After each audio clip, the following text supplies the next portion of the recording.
Hi everyone, welcome back to this channel. On today's video, I'm going to show you how to set Google Chrome as your default web browser in Windows 11.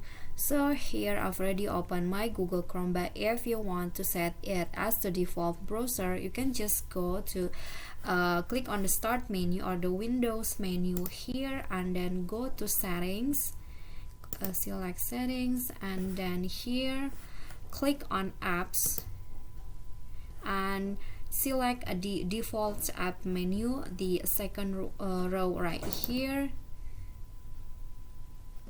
and then under the set default for applications, enter Chrome in the search box, Google Chrome, okay, this one right here, and then click on the apps, and here at the top next to the make Google Chrome your default browser, click on set default, and just like that the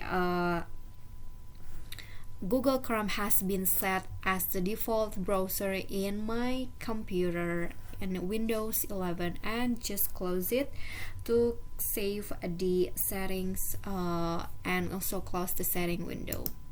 Okay, so that's it from me. I hope this video is helpful to you.